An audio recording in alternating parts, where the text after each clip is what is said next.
Oink oink, it's the year of the pig. If that's a squeal of excitement, plenty of businesses are joining in. They're banking on the hope that this little piggy 2019 goes to market and brings 1.5 million friends with him. About 1.4 million visitors, spending about $11.5 billion. That equates to a bit over $8,000 per head for a visitor who comes for an average of about 10 days.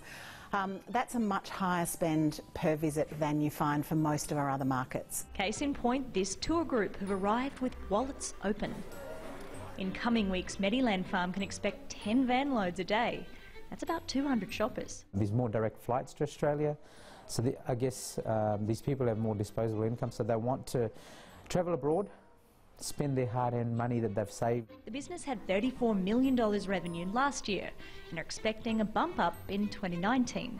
Much of it coming in right about now. Australia is a very high demand country for Chinese.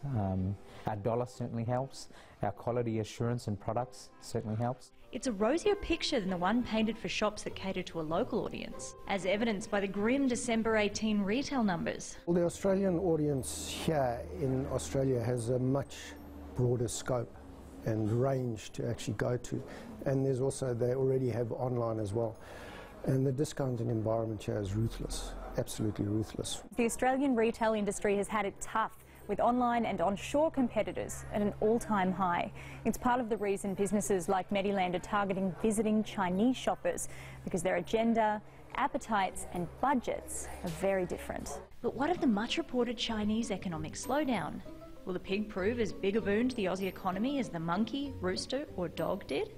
China is becoming a more mature market, so we're not going to see the increase in numbers that we were seeing 5 years ago.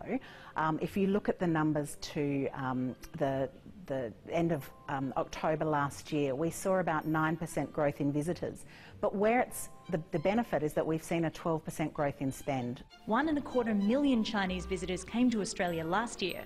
Mediland had 50,000 of them through its 3 stores. This year, they want 60,000.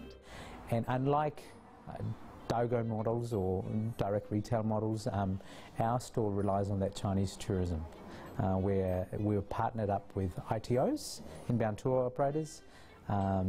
They work with OTOs back in China. What that means, though, is they're missing out on the custom of Dago, the hundreds of thousands of personal shoppers who live on shore and sell products back to China. This year marks the imposition of enforced registration and regulation of the Dago market. Many expect it'll slow the flow of foreign goods into China. With the legislation changes, we see the demand will still be there, but I guess to purchase products, they will either need to travel or go online and purchase products. This is why we are going into the e-commerce sector.